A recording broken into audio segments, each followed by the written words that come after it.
नमस्कार दोस्तों, दीपक कुशवाहा आशु लिपिक चैनल पर आप सभी का स्वागत है। और आज की इस वीडियो में एक बार फिर से बात करूंगा उत्तर प्रदेश पुलिस विभाग की भर्ती उप निरीक्षक आशु लिपिक, सहायक उप निरीक्षक लिपिक और लेखा लिपिक को लेकर के। ये जो कल वेबसाइट पर यह सूचना जारी हुई है फर्जी प्रमाण पत्र के संबंध में, तो उसी के बारे में चर्चा करूंगा कि आखिर क्या चीज़ है, किस तरीके से मतलब पड़ताल होगी। और आगे आपको भी एक ऑडियो क्लिप सुनाऊंगा, तो उसको भी आप लोग सुन लीजिएगा, क्योंकि उससे आपको सारी चीज़ें स्पष्ट हो जाएंगी कि हाँ किस तरीके से जांच हो रही है और इसमें आगे होना क्या क्या है। ठीक, क्योंकि कल कुछ लोग भर्ती बोर्ड पर गए हुए थे अध्यक्ष जी से मिलने के लिए, तो शायद तकरीबन वही 6-7-8 मिनट की बातचीत हुई है उनकी। तो उस बातचीत से सारी चीज़ें स्पष्ट हो गई है कि भर्ती में आखिर हो क्या रहा है या क्या होगा आगे। ठीक, तो वीडियो को पूरी आखिरी तक जरूर देखिएगा। और जिन्होंने अभी तक चैनल को सब्सक्राइब नहीं किया है तो पहले ऐसे लोग चैनल को सब्सक्राइब भी जरूर कर लें, काहे से ज़्यादा ज़रूरी है। अच्छा, एक बात और सबसे खास कि यही था कि इस भर्ती के लिए मतलब एसआई स्टेनो वालों के लिए इसमें कुछ फ़ायदा लाभ होने वाला है नहीं, कोई इसके लिए कुछ पहल नहीं करने वाला, क्योंकि जो भी मुहिम चल रही थी वो एएसआई क्लर्क वालों के लिए ही थी। लेकिन सबसे ज़्यादा जो मार पड़ी वो एसआई स्टेनो वालों पर, ठीक है ना। तो अब यही हुआ कि कोई आगे नहीं आ रहा था, तो ये दुर्गेश, ये लड़का बहुत मेहनत किया इसके लिए। अगर ये कहा जाए कि सारा श्रेय इसी को मिलना चाहिए तो इसमें कुछ गलत नहीं होगा, क्योंकि इसने पूरी बात रखी भर्ती बोर्ड पे। और भी इन लोगों के साथी लोग थे, हालांकि मुझे दुर्गेश का ही नाम पता है, तो ये सारी चीज़ें हो गई। तो इसने बहुत मेहनत की है इसके लिए। और मतलब एसआई स्टेनो वालों के लिए तो समझ लो एक तरीके से इसने जान फूंक डाली है, आप ऐसा समझ के चलो, ठीक है ना। तो आप लोग को दुर्गेश का भी शुक्रगुजार होना चाहिए। ठीक, तो ये चीज़ें हो गई। अभी आपको एक आगे ऑडियो क्लिप सुनाऊंगा, तो उसको जरूर सुनिएगा। अब देखिए वेबसाइट पर क्या चीज़ आई थी कल।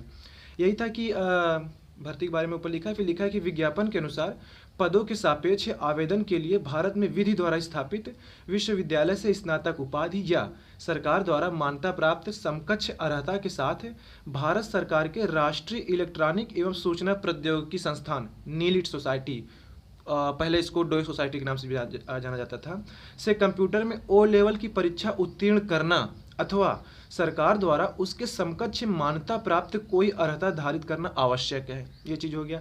ऐसी शिकायतें भी प्राप्त हुई हैं कि उत्तर प्रदेश में कुछ संस्थान, मुख्य रूप से पश्चिमी उत्तर प्रदेश के जिले, सारी चीज़ें देखिए स्पष्ट कर रहे हैं, ठीक है, वह कतिपय अन्य संस्थान जो मान्यता प्राप्त नहीं हैं, इन पदों हेतु फर्जी प्रमाण पत्र, डिग्री, डिप्लोमा जारी कर रहे हैं। अतः अभ्यर्थियों को सतर्क किया जाता है कि विधि द्वारा मान्यता प्राप्त विश्वविद्यालय संस्थान से इतर शब्द का मतलब इससे भिन्न या फिर अलग, मतलब कि जो कानूनन मान्यता प्राप्त है उसके अलावा अगर आप किसी दूसरे, ठीक ना, इतर शब्द वो मतलब है, यदि किसी अभ्यर्थी का प्रमाण पत्र फर्जी पाया जाता है तो उस अभ्यर्थी का इस भर्ती हेतु अभ्यर्थन निरस्त किए जाने की कार्यवाही की जाएगी तथा अभ्यर्थी व संस्थान के विरुद्ध प्रभावी कानूनी कार्रवाई भी की जाएगी। संस्थान का मतलब कि जहां से आपने ये प्रमाण पत्र लिया है वो चीज़।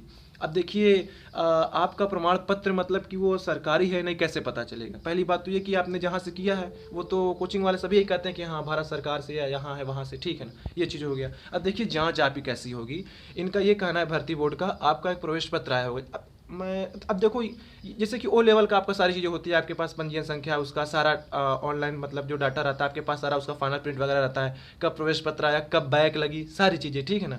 तो इसी तरीके इन लोग का भी होना चाहिए। अब ये मैं ओ लेवल वालों के समर्थन में नहीं बोल रहा हूँ कि ओ लेवल कोई कर लिया बहुत तोप हो गया, ऐसी बात नहीं है, लेकिन आपको समझाने के लिए एक बात बता रहा हूँ। ठीक, तो मान लीजिए कि आपने जहाँ से किया है उसका एक प्रवेश पत्र होना चाहिए, ठीक है, उस कब कब आपने परीक्षा दी है, मतलब कि जैसे बैक वगैरह लगी है तो उसका भी प्रमाण होना चाहिए। सबसे खास बात कि आपने जब प्रवेश लिया होगा तो उसकी कोई रसीद मिली होगी ना, वो भी देखी जाएगी, मतलब कि पूरी चीज़ देखेंगे। अब कुछ लोग कहेंगे कि वीडियो देखने के बाद अभी कुछ लोग जाके प्रवेश पत्र भी बनवा लेंगे, शुल्क रसीद भी बनवा लेंगे, तो ऐसे नहीं बन जाता है वो सारी चीज़ें, ठीक है ना। वो जब पकड़ेंगे नहीं, क्योंकि आपने बनवा लिया, उतनी समय क्या माहौल था, उतनी समय आपके साथ और कौन कौन लोगों ने परीक्षा दी, किसकी किसकी बैक लगी है, सारी चीज़ें, सारी जानकारी निकल के आ जाएगी। ये चीज़ें हो गई। अब कुछ लोग जैसे कि 2 साल 4 साल 5 साल पिछली तारीखों में जाके बनवाए हैं, तो एक चीज़ बता दे रहा हूँ, सरकार के पास सारे आंकड़े रहते हैं हर साल के। उनको पता है कि हमारे प्रदेश में कितने लोगों ने ओ लेवल किया है, कितनों ने ADCA, PGDCA, BCA, CCA, तमाम तरह की चीज़ें, उनको सारी चीज़ें पता रहती है कि हाँ इतने लोग मतलब संस्थान से जुड़े हैं, ये संस्थान इतने लोगों को पास कर रही, फेल कर रही है, उनके पास सारे आंकड़े हैं, वो नहीं छुप सकता। अब मान लो किसी ने बनवा लिया 2 साल 4 साल का पहले का, अब थोड़ा अपने दिमाग सोचिए, मान लीजिए उतनी समय उसने जिस कलम की स्याही का इस्तेमाल किया है उस रजिस्टर में लिखने के लिए, वो वाली तो पेन पाएगा नहीं। मतलब एक बात मैं आपको बता रहा हूँ कि अगर जांच चलेगी तो तमाम तरह की चीज़ें पकड़ने के लिए। ठीक है, आप उसकी लिखावट मिला लोगे, हो बहु वही आदमी था, चलो लिख लिया, स्याही तो वो नहीं मिलेगी ना, क्योंकि वो जब जांच होती है पता चल जाता है कि कब की लिखावट है, ये कब की लिखावट, ये कब की, तमाम तरह की चीज़ें होती हैं। ठीक है ना। अब एक तो पुलिस वाले ही बाकी भर्तियों की जांच करते हैं, अब इनकी ये खुद की भर्ती है, तो अगर अपनी जांच ढंग से नहीं कर पाए तो फिर बदनामी वाली बात हो जाएगी। तो इसीलिए आगे आप लोग ऑडियो सुनिए, उसमें सारी चीज़ें बता दिए गए कि किस स्तर पर जा कर के ये मतलब कि जांच होगी। अब फर्जी है या आप नहीं है, देखिए अब या तो ये आपका कोचिंग संस्थान ही बता सकता है, क्योंकि वो भी पकड़े जाएंगे। जब लड़का पकड़ा जाएगा कि हाँ ये फर्जी तुमने बनवाया है, अब लड़का कहेगा नहीं साहब हमने तो पढ़ के लिया हुआ है, तो वो कह देंगे कि ये फर्जी है, चलो ठीक है जांच होगी उस संस्थान की। संस्थान वाले तो यही कहा कि लड़कों को भेजे हैं कि हाँ हमारा प्रमाणित है भारत सरकार या फलाने सरकार से, ऐसा वैसा है, क्योंकि लड़कों को तो कुछ पता नहीं है, वो तो जा कर लिए हैं। तो ये चीज़ें हो गई। बाकी जिन्होंने ईमानदारी से करा हुआ है, फिर जिनको नहीं भी पता है कि हाँ उनकी संस्थान वाकई में मतलब कि मान्यता प्राप्त है नहीं, तो उनको वहाँ से हटा देंगे, निकाल दिया जाएगा। लेकिन सारा इल्ज़ाम वो आपने जहाँ से किया उन पर जाएगा। तो इन सारी चीज़ों को आप लोग ध्यान में रखिएगा, अपने अपने कोचिंग संस्थानों को ही बता दीजिए कि ऐसी ऐसी बात हुई है भर्ती बोर्ड पर। कल एक वेबसाइट पर सूचना भी आ गई है और भर्ती बोर्ड के अध्यक्ष जी ने भी सारी चीज़ें साफ कर दी हैं। ठीक है, तो वीडियो काफ़ी लंबी हो रही है, आप लोग आगे ऑडियो पूरी सुनिएगा और हो सके तो उसको डाउनलोड भी कर लीजिएगा और ज़्यादा से ज़्यादा उसको शेयर करिए। ठीक है ना, क्योंकि उसमें सारी चीज़ें स्पष्ट हैं कि किस तरीके से जाँच होनी है। भाइयों, आज अध्यक्ष सर से मुलाकात हुई थी। अमित और अभिषेक के साथ 4-5 लड़के गए हुए थे। वहाँ पर लगभग 7 से 8 मिनट की मीटिंग हुई है और सभी लड़कों ने मतलब सभी मुद्दों पे लगभग एक एक करके बात रखी थी अपने, और वही सारी पुरानी बातें जो हम लोगों ने 7 तारीख को रखी थी रश्मि मैम के साथ और कप्तान सर के सामने, वही सब बातें फिर से उनके सामने रखी गई। 2 ग्रुप में गए थे लड़के, एक ग्रुप में लड़के गए थे, उन लड़कों ने कुछ अपनी बातें रखी, उनकी डीजी सर से मुलाकात नहीं हो पाई थी, लेकिन जो दूसरा ग्रुप था अमित और अभिषेक जी लोगों का, इन लोगों के लड़कों की मुलाकात हुई वहाँ पे। यहाँ पे देखिए सबसे मेन मुद्दे की बात यही है कि डीजी सर ने अपने साथ खुद कहा है कि अगर सीट खाली रहेगी तो 100% हम आपके लिए सेकेंड लिस्ट लाएंगे। ठीक है। दूसरी बात कही गई कि सर बहुत सारे लोग फर्जी सर्टिफिकेट लगाए हुए हैं और इन लड़कों ने कुछ अपने साथ फेक यूनिवर्सिटी जैसे दीनदयाल यूनिवर्सिटीज़ के भी कुछ मिले हैं फेक सर्टिफिकेट, उनके भी और कुछ और यूनिवर्सिटीज़ के फेक सर्टिफिकेट लेके गए हुए थे। और कुछ लड़कों ने कुछ कोचिंग इंस्टीट्यूट के, कुछ ठाकुर द्वारा का कोई कोचिंग इंस्टीट्यूट का था शायद, उसने कोई वीडियो वगैरह बनाया था कि मैंने बनवाया है और फिर वीडियो डिलीट कर दी थी, उसका भी कुछ उन लड़कों ने जिक्र किया। तो उन्होंने साफ साफ कहा कि देखिए सबसे पहली बात तो यही है कि हमने एक संशोधित नियमावली जो भी हमारा पैनल है जहाँ पे हम लोगों को कराया जा रहा है डीवी, उनको हम भेज चुके हैं स्ट्रिक्टली कराने के लिए। पहले भी हमने एक पैनल में एक डीवी कराने के लिए एक अलग से ही हमने नियुक्त किया हुआ था, लेकिन अब हमने एक अलग तरीके से और पूरा प्रॉपर वे से उसी दिन हम पूरी तरीके से कोशिश करेंगे कि जैसे ही बच्चे का सर्टिफिकेट हमारे पास आ जाता है शाम तक हम जो है उस पर हम क्लियर हो जाएंगे कि ये सर्टिफिकेट फर्जी है कि नहीं है। सर खुद मतलब ट्रस्ट हो गया, समिति हो गई, ये मिनिस्ट्री लेबर लॉ से जो बने हुए हैं या संस्थानों से बने हुए हैं, राजीव गांधी संस्थान, चाहे इस टाइप से, और जो कुछ हाईलाइटेड यूनिवर्सिटीज़ हैं, टोटल 14 यूनिवर्सिटी जैसे हाईलाइटेड हो चुकी हैं, जिसमें सबसे ज़्यादा जैसे जो ठाकुर द्वारा के कुछ लड़कों ने बहुत ज़्यादा सीवी रमन का किया हुआ है, फिर दीनदयाल का हो गया, सुभारती, मुनाड, तो इस तरीके से लगभग 12-13 टोटल 14 यूनिवर्सिटी सर के पास थी, मतलब कि जो लड़कों ने दिया है, और उनमें ये कहा गया है कि इन यूनिवर्सिटीज़ की जो भी सर्टिफिकेट्स हैं उनको हम केयरफुली और उनको उसी दिन हम लोग वेरीफाई करने की कोशिश करेंगे, चाहे कैसे भी करना पड़े, चाहे डिजिटली करना पड़े और चाहे हमको मेल द्वारा करना पड़े या किसी भी तरीके से। हाँ, उसमें ये था कि अभी तक जैसे कि कुछ लोग मालूम चला कि जैसे कि रजिस्ट्रेशन नंबर और सिर्फ रोल नंबर ही है उनके पास, नहीं, जब आपने कब फीस पेमेंट की, पेमेंट की रिसिप्ट क्या थी, वो सब कुछ वो बारकोड पे उन लोगों के पास, कॉलेज के पास डाटा होता है।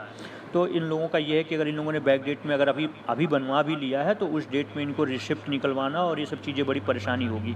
ठीक है, इतनी आसानी से ये सब चीज़ें नहीं हो पाती हैं, और कुछ आप लोग निश्चिंत रहिए, अगर हम लोग अगर फर्जीवाड़ा पकड़ने में आ गए तो वो कभी कहीं नहीं बच सकते हैं। दूसरी बात यह है कि इन्होंने साफ साफ ये डिजिटल वेरिफिकेशन के साथ साथ इन यूनिवर्सिटीज़ को भी इन लोगों ने मेंशन किया। दूसरी बात है कि कुछ जो कोचिंग इंस्टीट्यूट वाले हैं जो कि इन लोगों को भ्रम फैला रहे हैं कि आप जाओ हम ये कर लेंगे, तो उन्होंने बोला कि घबराइए नहीं। अगर कुछ कोचिंग इंस्टीट्यूट वाले हैं जब भर्ती कंप्लीट हो जाएगी तो उन लोगों को भी हम, अगर इसमें लिप्त पाए जाते हैं तो उन लड़कों के साथ, अगर उन लड़के अगर उनकी संलिप्तता बताते हैं तो उन पे भी हम उचित कार्रवाई करेंगे।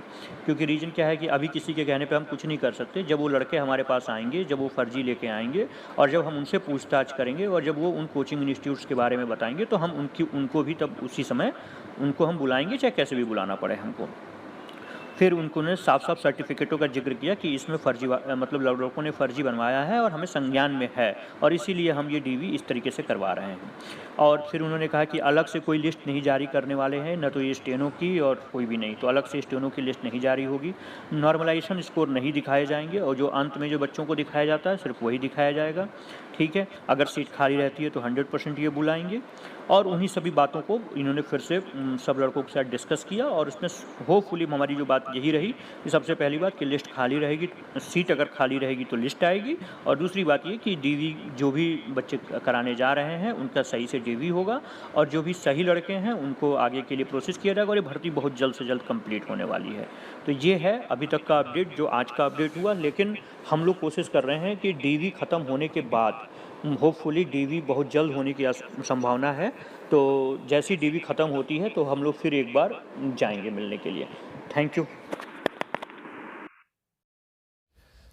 और एक और ज़रूरी बात, चाहे आप UPSC, UPPSC, UP triple SC, SSC, railway या फिर और भी तमाम तरह की सरकारी भर्तियों की परीक्षाओं की तैयारी कर रहे हैं, तो इसके लिए आप लोग गूगल प्ले स्टोर से अनअकैडमी लर्नर ऐप डाउनलोड कर सकते हैं और वहाँ आपकी इन सभी विभागों की, चाहे वो आईएएस हो गया, पीसीएस हो गया या फिर लोअर पीसीएस हो गया या फिर समीक्षा सहायक समीक्षा अधिकारी, स्टेनोग्राफर हो गई एसएससी की, या फिर एसएससी 10+2, सीजीएल हो गई, लेखपाल भर्ती, सिपाही भर्ती, तमाम तरह की सरकारी भर्तियां जो हैं उन सभी भर्तियों की बेहतरीन तरीके से तैयारी करवाई जाती है। तो आप लोग एक बार अनअकैडमी से जुड़िए और यहाँ से अपनी तैयारी में आप लोग धार लगा सकते हैं। तो इसके लिए आप लोग करना ये है कि अगर आपको उस कोर्स को खरीदना है तो आपको इंडिया 10, INDIA 10 बड़े बड़े अक्षरों में इस कोड का इस्तेमाल करना है ताकि आपको उस कोर्स के लिए 10% की छूट मिल सके। ये चीज़ हो गया। फिर आप तो चाहें तो उनका मुफ्त में मॉक टेस्ट ले सकते हैं, उनकी मुफ्त में PDF देख सकते हैं, मुफ्त में उनकी लाइव क्लास देख सकते हैं कि मतलब पढ़ाई कैसे करवाई जा रही है। तो आप जो सारी मुफ्त की चीज़ें मिल रही हैं उसका भी भरपूर फ़ायदा उठा सकते हैं। आपको लगता है कि चीज़ें समझ में आ रही हैं तो आप उस कोर्स को खरीद भी सकते हैं। उसके लिए इंडिया 10 यही कोड है आपका। ठीक है, डिस्क्रिप्शन में आपको लिंक भी दे रहा हूँ, तो आप वहाँ से भी इनकी वेबसाइट पर जा सकते हैं। तो ठीक है, आज की इस वीडियो में बस इतना ही था। पूरा वीडियो देखने के लिए धन्यवाद। जय बजरंगबली।